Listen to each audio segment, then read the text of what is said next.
And joining us now on these latest developments, he is the host of CRTV's Levin TV, the host of the hit show Sunday nights, 10 Eastern, right here on Fox, Life, Liberty, and Levin.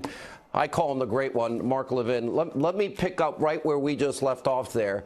The President of the United States, in James Comey's own words in the memo, is saying, do not shut down the investigation. If there are associates or satellites or people that are around me that did something inappropriate, I want you to get to the bottom of it. I don't think it gets any more exculpatory than that, Mark.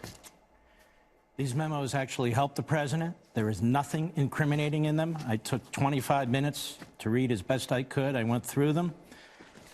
See these redacted areas? They incriminate Comey because he said he didn't release classified information. At the bottom of a number of these pages, it says classified.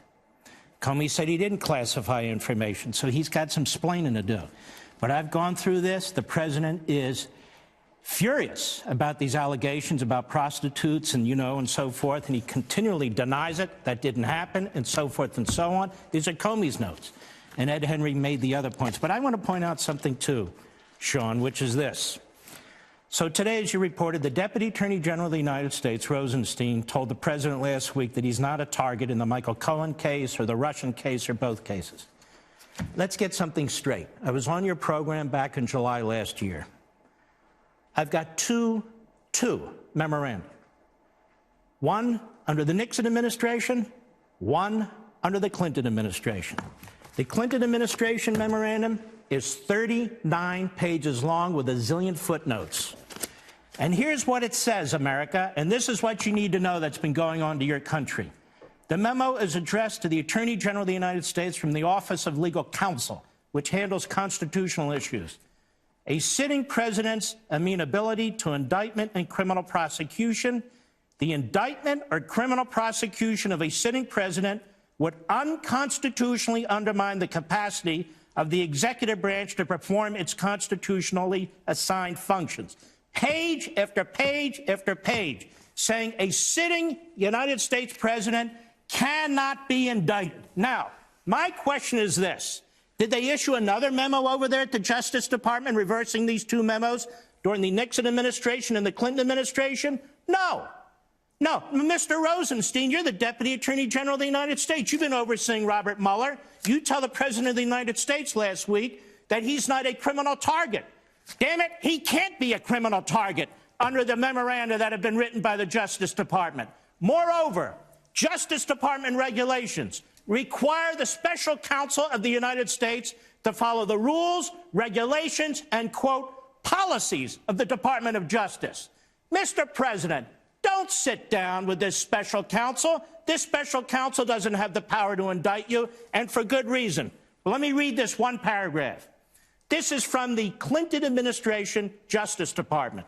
In 1973, the department concluded that the indictment or criminal prosecution of a sitting president would impermissibly undermine the capacity of the executive branch to perform its constitutionally assigned functions.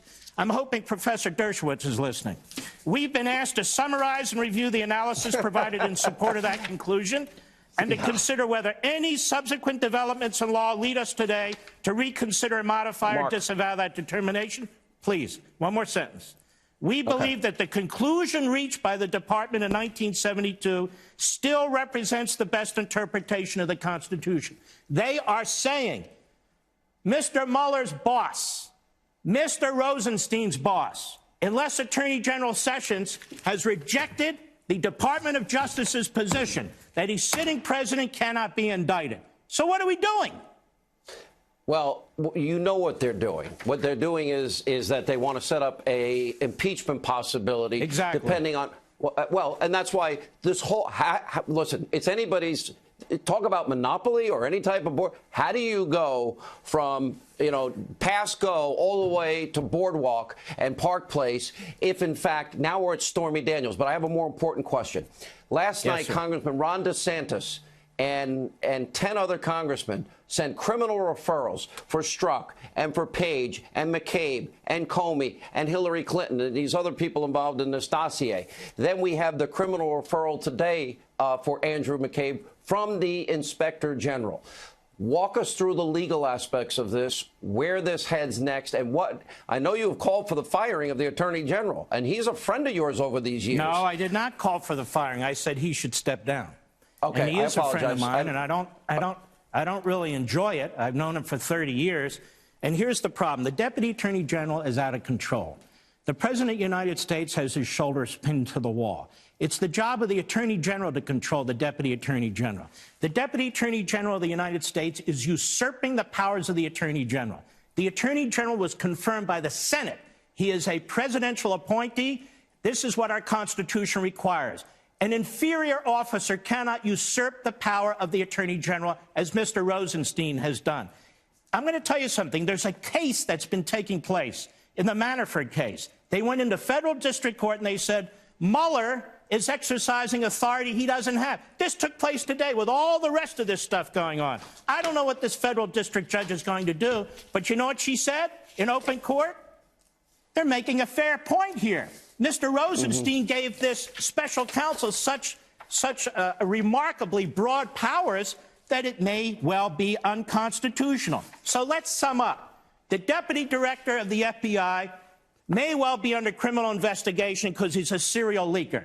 The former FBI director may be a witness against his former deputy, and the deputy may be a witness against the former FBI director, who he says is lying. What? Okay. There's a couple of things, and I want to go back to a question I asked Professor Dershowitz, because this is important. Everything that we now know about Hillary Clinton, and you would be my best lawyer. I'd call you. You're my friend. You're the great one. I call you the great one. But if I deleted 33,000 subpoenaed emails, acid washed the hard drive, beat the crap out of devices, or had someone else do it, that would be obstruction of justice. You know it. I know it. The American people know it. When he wrote Comey and his Trump-hating buddy Strzok the exoneration before the investigation, we know that the fix was in. You don't write that in May and you don't interview her till July, which they did. And then if we have a dossier and you hand that dossier, a foreign national, Russian lies to a FISA court judge and don't say who paid for it, and you don't verify it. Mark, you have said this is a post-constitutional America.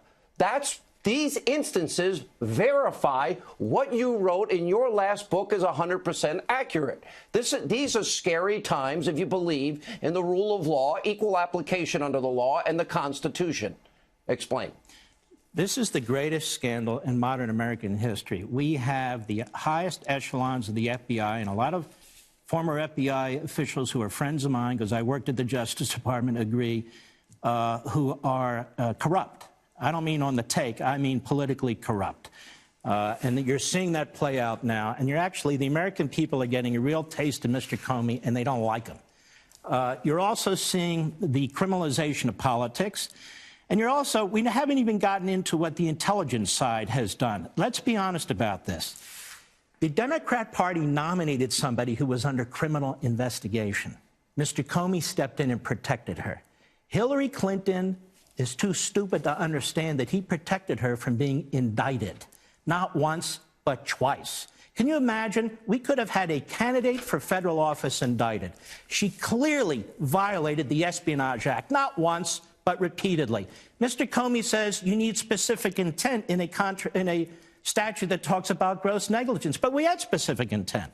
She specifically intended to have a server that was offline, that didn't have the security necessary. She knew she would get classified information, and she knew she would write classified information. Mr. Comey was a special pleader for Hillary Clinton, and this is why the Democrats hated him until the second after Donald Trump fired him, and then they could make their claim about Russian collusion, obstruction of justice, and try to impeach him.